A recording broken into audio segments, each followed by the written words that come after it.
कहानी की शुरुआत में हम ड्रासा नाम की एक शार्प शूटर को देखते हैं जो पिछले कई घंटों से एक टनल में छुपी हुई है। दरअसल वह यहाँ अपने शिकार का इंतजार कर रही होती है। ड्रासा को पास के एयरपोर्ट पर एक गवर्नमेंट अफसर को मारने का टास्क दिया गया था। कुछ ही देर बाद रनवे पर एक प्लेन लैंड करता है। ड्रासा को जैसे ही अपना शिकार नजर आया उसने उसे कई किलोमीटर दूर से एक ही शॉट में खत्म कर दिया। ड्रासा अपना ये काम इतनी बारीकी से अंजाम देती है कि वहाँ पर मौजूद गार्ड्स को पता ही नहीं चलता कि गोली किसने और कहाँ से चलाई। मिशन कंप्लीट करने के बाद ड्रासा अपनी माँ की कब्र पर जाती है जहाँ उसका फादर पहले से ही मौजूद होता है। यहाँ हमें ड्रासा के बारे में एक और बात मालूम होती है कि जब भी वह किसी को अपनी राइफल से मारती है तो उस बुलेट के कवर को अपने पास रख लेती है और फिर वह इन बुलेट कवर्स को अपने पिता को सौंप देती है। दरअसल ड्रासा एक कॉन्ट्रैक्ट किलर थी, यानी वह पैसों के लिए लोगों को मारा करती थी और अब तक कई लोगों को मार चुकी थी। इसे लोगों को मारना तो बिल्कुल अच्छा नहीं लगता था, लेकिन अब यह काम उसका पेशा बन चुका था। इसलिए ड्रासा उन बुलेट्स के कवर्स को अपने फादर को पकड़ा देती, जिससे उसका दुख थोड़ा कम हो जाता। ड्रासा अपने पिता को बताती है कि मुझे एक और नया प्रोजेक्ट मिला है जो पूरे 1 साल तक चलेगा। शायद इस दौरान मैं आपसे मिल नहीं पाऊंगी। जिस पर ड्रासा के फादर जवाब देते हैं, तुम हर साल आती हो और मुझे कुछ गोलियों के कवर पकड़ा देती हो, मगर अगले साल ऐसा नहीं होगा। मेरा कैंसर का लास्ट स्टेज चल रहा है, मेरे पास अब ज्यादा वक्त नहीं बचा और अगर आने वाले दिनों में मेरी मौत नहीं हुई तो मैं खुद 14 फरवरी वैलेंटाइंस डे पर अपनी जिंदगी खत्म कर लूंगा, क्योंकि अब मेरे पास जीने की कोई वजह नहीं है। तुम्हारी माँ भी मर चुकी है और तुम भी अपने काम के चलते साल में 1-2 बार मुझसे मिलने आती हो, इसलिए हो सकता है ये हमारी आखिरी मुलाकात हो। ये सुनकर ड्रासा की आंखें भर आती हैं। अब यहाँ सीन शिफ्ट होता है और हम देखते हैं इस कहानी के दूसरे लीड कैरेक्टर लेवाई को। लेवाई की जिंदगी बिल्कुल भी ठीक नहीं चल रही थी। उसे अक्सर भयानक सपने आते थे और नींद उसकी आंखों से कोसों दूर चली जाती थी। एक रात जब उसकी आंख बुरे सपने से खुलती है तो लेवाई अपने घर से बाहर निकलकर समुद्र के किनारे पर आता है। यहाँ उसे थोड़ा बेहतर महसूस होता है और वह अपनी डायरी में कुछ लिखने लगता है। तभी लेवाई को अचानक उसके फोन पर एक मैसेज आता है। उस मैसेज में उसे एक एड्रेस दिया गया होता है जहाँ उसे जल्द से जल्द पहुंचने का कहा गया होता है। लेवाई बिना वक्त गंवाए एक मिलिट्री बेस पर पहुंचता है और वहां उसकी मुलाकात होती है एक लेडी ऑफिसर से जिसका नाम बार्तो है। बातचीत के दौरान हमें पता चलता है कि लेवाई कोई आम इंसान नहीं बल्कि एक आर्मी ऑफिसर था, लेकिन अब वह रिटायर हो चुका है और सिर्फ इतना ही नहीं, वह एक डेडली स्नाइपर भी रह चुका है। वह अब तक 200 से भी ज्यादा लोगों को स्नाइपिंग से मार चुका है। बार्तो लेवाई से कहती है, मैं तुम्हें एक मिशन पर भेजना चाहती हूँ क्योंकि तुम एक बहुत ही अच्छे स्नाइपर हो और ये सिर्फ तुम ही कर सकते हो। लेकिन मिशन पर भेजने से पहले बार्तो लेवाई से एक बहुत ही जरूरी सवाल पूछती है, अगर तुम इस मिशन पर गए तो क्या तुम्हें याद करने वाला पीछे कोई है? ये बात सुनकर लेवाई को कुछ अजीब लगने लगता है, लेकिन फिर वह जवाब देता है, नहीं, मेरा इस दुनिया में अब कोई भी अपना नहीं है। ये सुनकर वो लेडी लेवाई से कहती है, तुम तैयारी कर लो, कुछ घंटे बाद तुम्हें उस मिशन पर भेजा जाएगा और वहाँ तुम्हें 1 साल के लिए रहना है। इसके बाद लेवाई को बेहोश कर दिया जाता है और जब उसकी आंख खुलती है तो वह अपने आप को एक एरोप्लेन में पाता है। लेवाई कुछ समझ नहीं पाता कि आखिर उसे कहाँ ले जाया जा रहा है और उसे किस तरह का मिशन सौंपा गया है। इसलिए लेवाई वहाँ पर मौजूद एक सोल्जर से पूछता है, मुझे कहाँ ले जाया जा रहा है? लेकिन वह सोल्जर लेवाई की इस बात का कोई जवाब नहीं देता, बस इतना कहता है, अपना आईडी और वॉच हमें दे दो, ये सब तुम्हें तब वापस मिलेगा जब तुम्हारा मिशन पूरा हो जाएगा। थोड़ी देर बाद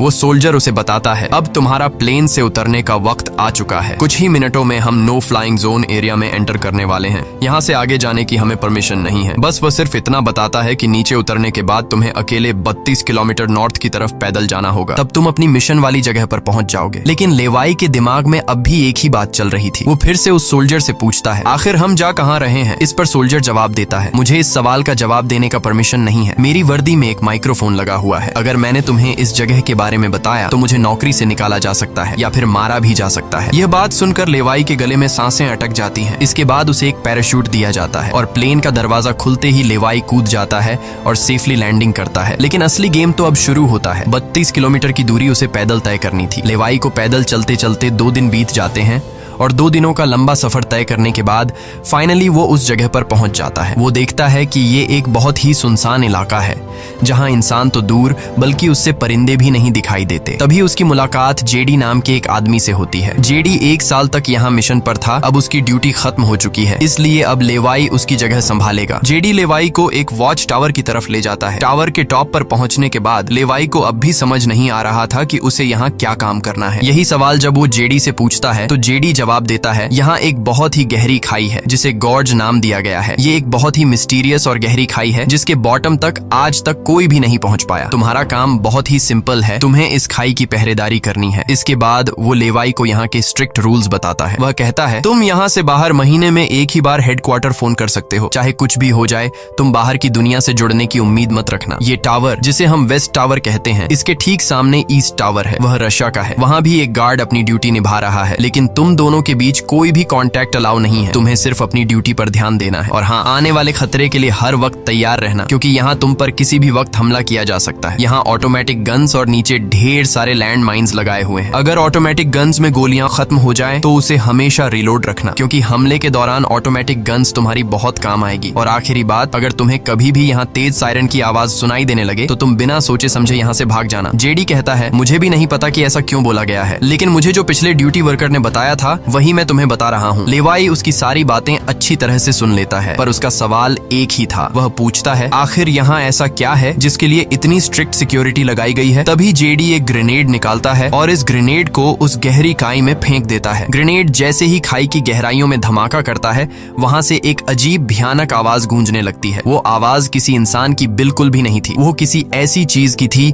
जो अंधेरे में छुपी थी। जेडी लेवाई की तरफ देखता है और कहता है, ये आवाज जो तुम सुन रहे हो, ये उन क्रीचर्स की है जिन्हें हम होलोमैन कहते हैं। ये क्रीचर्स इस घड़े के अंदर रहते हैं और तुम्हारी यहाँ पर ड्यूटी ये है कि इस घड़े के अंदर से किसी भी क्रीचर को बाहर निकलने नहीं देना है। कहा जाता है कि 1940 में यूएस आर्मी के 2400 आर्मी सोल्जर्स को इस गड्ढे के अंदर भेजा गया था, ताकि यह सोल्जर्स उस गड्ढे के अंदर मौजूद सभी क्रीचर्स को खत्म कर सकें। लेकिन आज तक उनमें से एक भी जिंदा सोल्जर वापस लौट कर नहीं आया। और अब जेडी लेवाई को पूरी इंफॉर्मेशन, हर एक चीज का बताकर घर वापस जाने की तैयारी करने लगा, क्योंकि उसने यहाँ 1 साल की ड्यूटी पूरी कर दी। अब लेवाई को यहाँ 1 साल तक ड्यूटी देनी थी। जेडी लेवाई को अलविदा कहकर यहाँ से निकल पड़ता है। वह बहुत खुश था क्योंकि 1 साल बाद वह घर जाने वाला था, लेकिन उसे पता नहीं था कि आगे उसके साथ कुछ ऐसा होने वाला है जिसके बारे में सोचने से भी डर लगता है। लोकेशन पर पहुंचने के बाद जेडी जैसे ही स्मोक करता है, तब एक हेलीकॉप्टर उसे लेने के लिए आता है। वह हेलीकॉप्टर उसके लिए रस्सी नीचे फेंकता है और जेडी इस रस्सी के जरिए ऊपर हेलीकॉप्टर में चढ़ने लगता है। हेलीकॉप्टर में बैठा एक सोल्जर पहले जेडी की आइडेंटिटी कंफर्म करता है। जेडी जब उसे अपनी पूरी इंफॉर्मेशन देता है तो हेलीकॉप्टर में बैठा वो सोल्जर पहले जेडी को शूट करता है और उसके बाद उसकी रस्सी काट कर उसे नीचे गिरा देता है। अब यहाँ एक बात तो साफ हो चुकी थी कि जो इस जगह आता है वो यहाँ से कभी लौट नहीं पाता। इसके बाद हमें अगले दिन का सीन दिखाया जाता है। लेवाई अपने काम को निभाने लगता है। सबसे पहले वो यहाँ की कुछ रिपोर्ट्स चेक करता है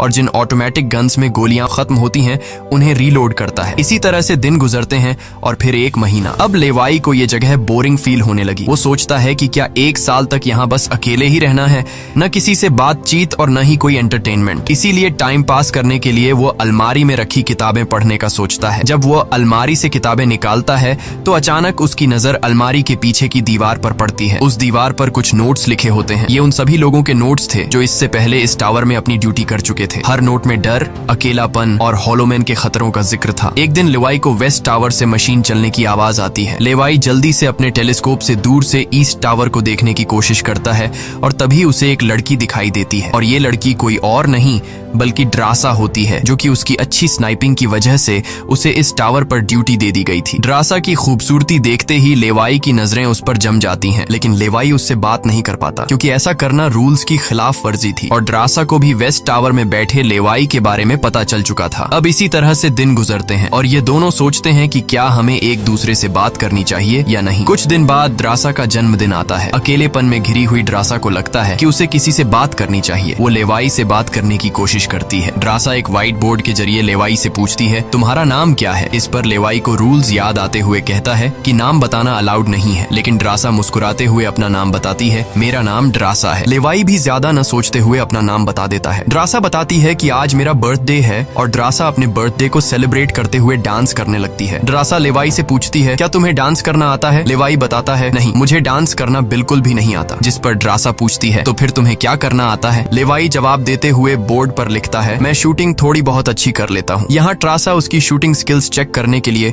अपने टावर पर एक छोटी सी बॉटल उसके सामने रख देती है और लेवाई अपने टारगेट को निशाने पर रखते हुए एक ही गोली में उस बॉटल को फोड़ देता है। अब यहाँ ट्रासा भी पीछे रहने वाली नहीं थी। वह भी अपनी शूटिंग स्किल्स को दिखाते हुए लेवाई के टावर में रखी एक छोटे सी बॉटल को बिल्कुल परफेक्ट शूट कर लेती है, जिससे लेवाई को पता चलता है कि ट्रासा कोई आम लड़की नहीं बल्कि वह एक डेडली स्नाइपर है। धीरे धीरे दोनों की बातचीत बढ़ने लगती है। ट्रासा और लेवाई एक दूसरे को समझने लगते हैं, लेकिन तभी जब ये दोनों बातचीत में मसरूफ होते हैं, ट्रासा की नजर अचानक नीचे गड्ढे की तरफ जाती है। वो देखती है कि नीचे से कुछ भयानक क्रीचर्स यानी होलोमैन तेजी से वेस्ट टावर की तरफ चढ़ रहे हैं। वह जल्दी से लेवाई को अलर्ट करती है, नीचे देखो, तुम्हारी तरफ कुछ क्रीचर्स बढ़ रहे हैं। लेवाई जैसे ही नीचे देखता है, उसकी आंखें चौंक जाती हैं। नीचे सिर्फ एक या दो नहीं बल्कि हजारों क्रीचर्स ऊपर की ओर बढ़ रहे होते हैं। वो बिना वक्त गंवाए अपनी स्नाइपर राइफल उठाता है और एक एक करके क्रीचर्स को शूट करने लगता है, लेकिन क्रीचर्स की तादाद इतनी ज्यादा होती है कि लेवाई उन्हें अकेले संभाल नहीं पाता। इसलिए ट्रासा भी अपनी मशीन गन से गोलियां बरसाने लगती है। अब वेस्ट टावर यानी ट्रासा की तरफ भी क्रीचर्स बढ़ने लगे। ये दोनों अपनी अपनी साइड से इन क्रीचर्स को मारने लगते हैं, लेकिन तभी लेवाई देखता है कि एक क्रीचर ऊपर ट्रासा के टावर तक पहुंच चुका है और वह क्रीचर जैसे ही ट्रासा पर हमला करने वाला होता है तो लेवाई ईस्ट टावर से अपनी जबरदस्त स्नाइपिंग स्किल्स का इस्तेमाल करते हुए उस क्रीचर को मार गिराता है। अब लेवाई और ट्रासा दोनों को एहसास हो जाता है कि इस खतरनाक जगह में अगर जिंदा रहना है तो उन्हें मिलकर लड़ना होगा। सब कुछ संभालने के बाद ट्रासा बताती है, ये मेरी लाइफ का सबसे बेस्ट बर्थडे था। अगली सुबह लेवाई नीचे लगी लैंड माइंस को ठीक करता है और ऑटोमेटिक गन को रीलोड करता है। तभी अचानक खाई के अंदर से एक ड्रोन निकलता है। वो ड्रोन कुछ सेकंड्स तक लेवाई की तरफ देखता है। ड्रोन अजीब तरीके से स्कैन करता है। ये देखकर लेवाई हैरान रह जाता है और उसे कुछ समझ नहीं आता कि ये ड्रोन क्यों और किसके लिए भेजा गया था। इस तरह से दिन गुजरते हैं और फिर महीने। इन दोनों की आपस में दोस्ती होने के बाद अब उनके दिन अच्छे गुजर रहे थे और अब उन्हें अकेलापन बिल्कुल भी महसूस नहीं होता था। पर एक दिन ट्रासा बहुत ज्यादा सैड होती है क्योंकि आज 14 फेब था और उसे याद आता है कि उसके फादर ने कहा था कि अगर कैंसर की वजह से आने वाले कुछ दिनों में नहीं मरा तो वो 14 फेब के दिन खुद को मार देगा। और यहाँ ट्रासा बोर्ड पर लिखकर लेवाई को बताती है, आज मैं खुद को बहुत ही अकेली महसूस कर रही हूँ। अगर आज मेरे पास कोई होता तो बहुत अच्छा होता। लेवाई को भी पहले ही दिन से ट्रासा से मिलने का मन था और आज वह खुद को रोक नहीं पाता। वो ट्रासा के पास जाने का प्लान बना लेता है। वह एक रॉकेट लॉन्चर के जरिए ईस्ट टावर तक पहुंचने का जुगाड़ कर लेता है। अगली सुबह वो रॉकेट लॉन्चर का इस्तेमाल करके एक मजबूत रस्सी को ट्रासा की तरफ फेंकता है, जिसके बाद ट्रासा टावर के बाहर आती है और वो रस्सी को मजबूती से एक पेड़ के साथ बांध देती है ताकि लेवाई रस्सी के जरिए लटक कर ईस्ट टावर तक पहुंच जाए। लेवाई बिना देर किए उस रस्सी के सहारे ईस्ट टावर की ओर बढ़ने लगता है, लेकिन बीच में वो अटक जाता है क्योंकि आगे रस्सी की ढलान खत्म हो चुकी थी। इसलिए अब लेवाई हाथों की मदद से आगे बढ़ने लगता है और करीब आधा घंटा हाथों की मदद से सफर करने के बाद वो ट्रासा के टावर तक पहुंच जाता है। ट्रासा उसे वेलकम करती है और कहती है, तुमसे बहुत ही गंदी पसीने की बू आ रही है, इसलिए पहले तुम नहा लो, फिर मैं तुमसे मिलूंगी। लेवाई को ये सुनकर हंसी आ जाती है। वह कुछ कहता नहीं, बस सिर हिलाकर मान जाता है। ट्रासा यहाँ पर शरारत करते हुए उसके कपड़े दूर जाकर छिपा लेती है और सीसीटीवी कैमरा के जरिए लेवाई को देख रही होती है, जो टावर में मौजूद शावर में नहा रहा होता है। उसके बाद लेवाई और ट्रासा एक साथ बैठकर काफी देर तक बातें करते हैं। ट्रासा उससे अपनी पूरी स्टोरी बताती है और बताती है कि अब इस दुनिया में मेरा कोई नहीं रहा, सिर्फ मेरे फादर जिंदा बचे थे, पर कल के दिन उसने भी खुद को मार दिया होगा। यहाँ लेवाई भी ट्रासा को रात में आने वाले भयानक सपने और अपने उन दिनों के किस्से सुनाता है जब वो यूएस आर्मी में था। इस तरह से बातें करते करते रात हो जाती है। ट्रासा यहाँ एक सॉफ्ट म्यूजिक लगा लेती है। ये दोनों म्यूजिक की धुन पर डांस करने लगते हैं। इसी डांस के दौरान वो एक दूसरे के करीब आने लगते हैं और उनके बीच रोमांस होने लगता है। कुछ देर बाद लेवाई ट्रासा की तरफ देखकर एक मुस्कान के साथ कहता है, मैंने तुम्हारे लिए एक शायरी लिखी है, जब हम यहाँ से निकलेंगे तभी मैं तुम्हें वो शायरी दूंगा। अगले दिन लेवाई को वापस अपने वेस्ट टावर लौटना था। वह ट्रासा को अलविदा कहता है और रस्सी के सहारे वेस्ट टावर की तरफ चलना शुरू कर देता है। ट्रासा भी उसे जाते हुए देखती रहती है, लेकिन तभी हम देखते हैं कि कुछ क्रीचर्स ऊपर टावर की तरफ बढ़ रहे हैं, जिनमें से एक क्रीचर वहां लगे लैंड माइन से टकरा जाता है और एक जोरदार धमाका होता है। लैंड माइन के फटने से जो उसके लोहे के पार्ट्स हवा में उड़ जाते हैं, उनमें से एक पार्ट रस्सी से टकरा जाता है, जिससे रस्सी टूट जाती है और वह तेजी से उस खाई में गिर जाता है। है। लेवाई को गिरते देखकर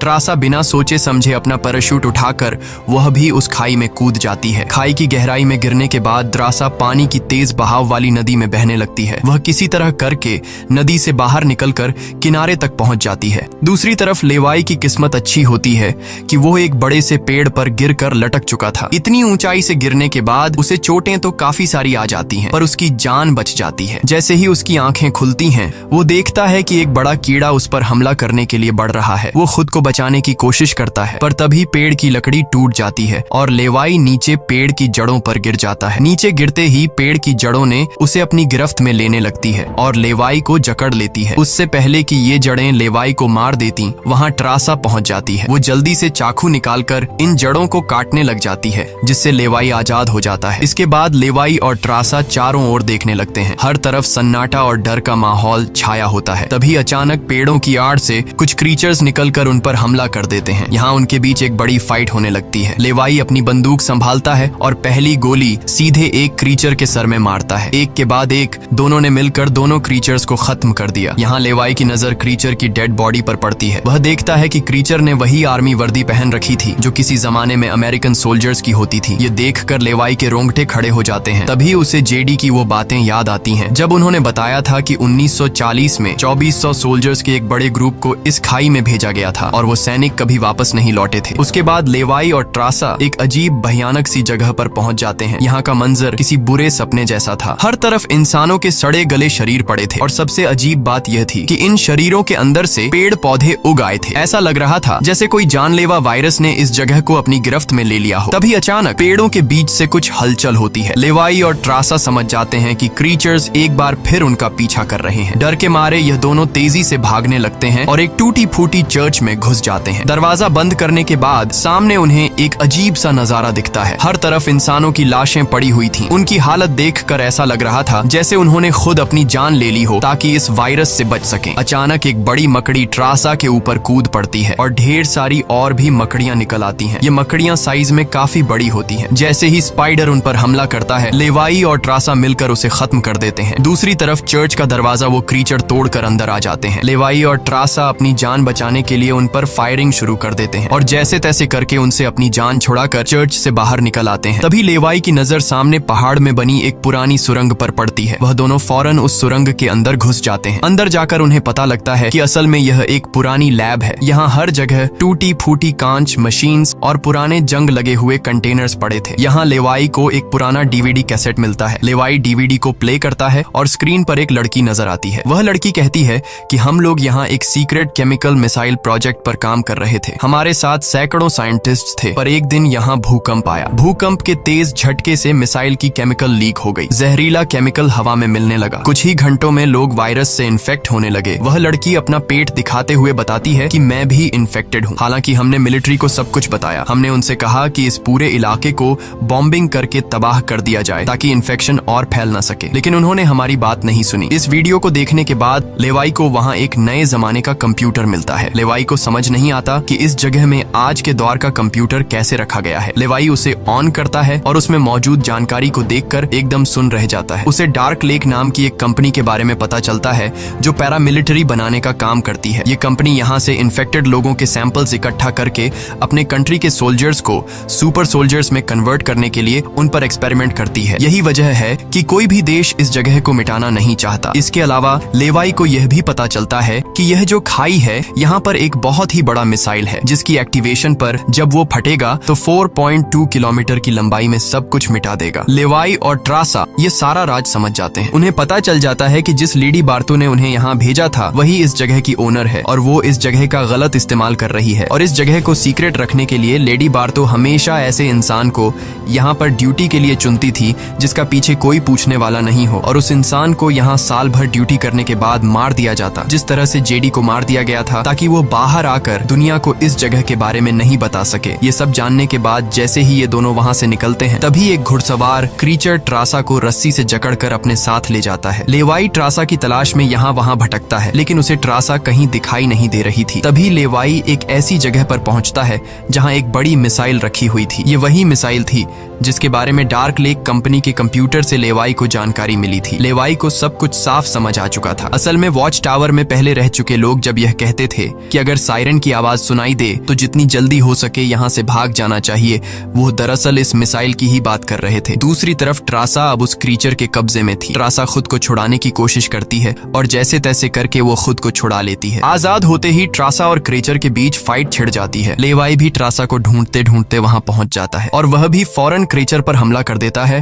और ये दोनों मिलकर उसे आग लगाकर जला देते हैं। और अब बारी आती है इन लोगों की यहाँ से निकलने की, मगर आगे का रास्ता और भी ज्यादा मुश्किल था। जैसे ही लेवाई और ट्रासा आगे बढ़ते हैं, सामने एक खतरनाक इलाका आता है जहाँ से निकलना एक बहुत ही बड़ा चैलेंज था। यहाँ इंसान और पौधे आपस में पूरी तरह से जुड़े हुए थे, जैसे कि वह किसी खतरनाक एक्सपेरिमेंट का नतीजा हो। खैर, ये लोग हर कदम को संभाल कर रखते हुए आगे बढ़ते हैं कि तभी ट्रासा का पैर फिसल जाता है, जिससे ये पौधे एक्टिवेट हो जाते हैं। वो ट्रासा को जकड़ लेते हैं, लेकिन यहाँ लेवाई हिम्मत दिखाते हुए आगे बढ़ता है और अपनी पूरी ताकत से ट्रासा को छुड़ा लेता है। वह बॉम्ब का इस्तेमाल करके वहां के पूरे प्लांट सिस्टम को उड़ा देता है। लेवाई ट्रासा को लेकर वहां से बाहर निकल आता है। थोड़ा सा आगे चलने के बाद उन्हें एक गैराज नजर आता है जहां पर एक गाड़ी खड़ी होती है। ये दोनों जल्दी से उस गाड़ी में बैठ जाते हैं और उस जगह से निकलने की कोशिश करने लगते हैं। आखिरकार कुछ दूरी तय करने के बाद उन्हें एक रस्सी नजर आती है जो ऊपर वॉच टावर तक जाती थी, लेकिन अब वो क्रीचर्स भी उनका पीछा करते हुए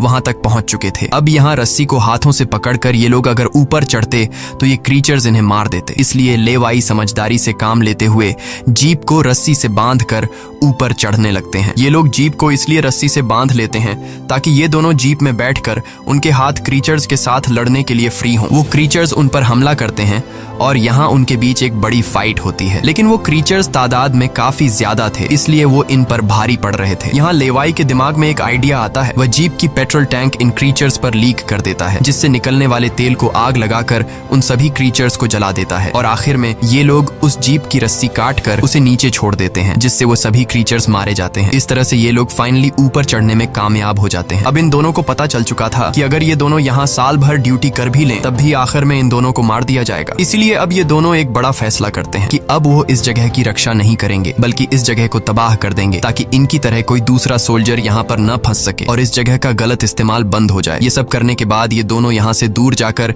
एक नई जिंदगी की शुरुआत करेंगे। यहाँ ट्रासा कहती है, मेरे पास फ्रांस में छुपने के लिए एक जगह है, हम वहाँ जाकर शादी करेंगे और आगे की जिंदगी वहीं पर बिताएंगे। लेवाई ट्रासा की बात मान जाता है और अब वह कहता है, मुझे वापस अपने टावर पर जाना होगा। मैं वहाँ जाकर टावर में एक बॉम्ब फिट करूंगा और साथ ही इस मिसाइल को भी एक्टिवेट कर दूंगा, जिससे यह पूरी जगह तबाह हो जाएगी। जिसके बाद लेवाई रस्सी की मदद से अपने टावर तक पहुंच जाता है। इस बीच लेडी बार्तो लेवाई से कांटेक्ट करती है और सवाल करती है, क्या तुम इस गड्ढे के अंदर गए थे, क्योंकि किसी ने हमारे कंप्यूटर को ऑन किया है। लेवाई यहाँ पर झूठ बोलकर बताता है, नहीं, मैं वहाँ नहीं गया था। लेकिन बार्तो जानती है कि लेवाई झूठ बोल रहा है। उन्होंने सिक्योरिटी कैमरास में सब कुछ देख लिया था कि लेवाई और ट्रासा दोनों गड्ढे के अंदर गए थे। फिर भी वो अपनी बात को आगे बढ़ाते हुए कहती है, अगर तुम नहीं गए तो फिर जाहिर सी बात है कि यह सारा काम उस वेस्ट टावर वाले गार्ड का है। तुम एक काम करो कि उस वेस्ट टावर वाले इंसान यानी ट्रासा को मार दो, क्योंकि उसने रूल तोड़ा है। यहाँ लेवाई हाँ तो बोल देता है, लेकिन बार्तो को पता चल चुका था कि यह उसे नहीं मारेगा और वह समझ चुकी थी कि ये दोनों अब यहाँ से भागने वाले हैं और बाहर जाकर दुनिया को इस जगह के बारे में बता देंगे। इसीलिए वह खुद हेलीकॉप्टर में यहाँ पहुँचती है। लेकिन बार्तो के पहुँचने से पहले ये दोनों अपनी पूरी तैयारी कर चुके थे। लेवाई टावर से काफी दूर जाकर अपनी लाइफ का सबसे लंबा शॉट लेता है और सीधा उस टावर पर गोली मारता है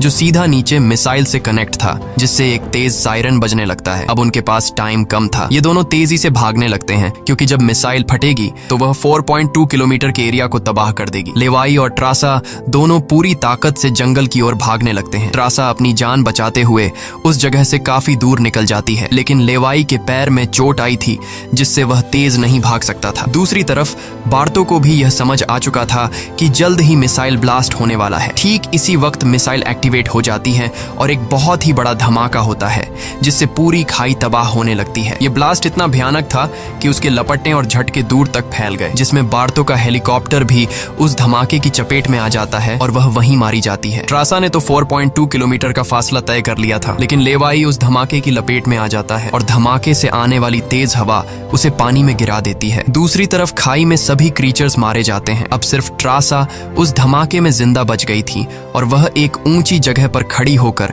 लेवाई का इंतजार करने लगी। इंतजार करते करते रात हो जाती है, लेकिन लेवाई का कोई अता पता नहीं चलता। वो समझ जाती है कि अब लेवाई जिंदा नहीं रहा, जिसके बाद कहानी यहाँ से कुछ महीने आगे शिफ्ट होती है। ट्रासा लेवाई की लिखी हुई कविता को पढ़ती है। हर एक एक शब्द में उसे लेवाई की यादें महसूस होती हैं। आंखों में आंसू लिए वो अपने दिल को संभालने की कोशिश करती है। अब ट्रासा एक नई जिंदगी की शुरुआत करते हुए फ्रांस के एक होटल में वेट्रेस की जॉब करने लगती है। लेकिन फिर अचानक एक दिन ट्रासा के सामने लेवाई आकर खड़ा हो जाता है। वह जिंदा था। लेवाई को देखकर ट्रासा की आंखें खुली की खुली रह जाती हैं। वह खुशी के मारे दौड़कर लेवाई को गले लगाती है और इसी के साथ यह कहानी खत्म हो जाती है। अगर वीडियो आपको अच्छी लगी हो तो हमारे चैनल को सब्सक्राइब और वीडियो को लाइक जरूर कीजिएगा।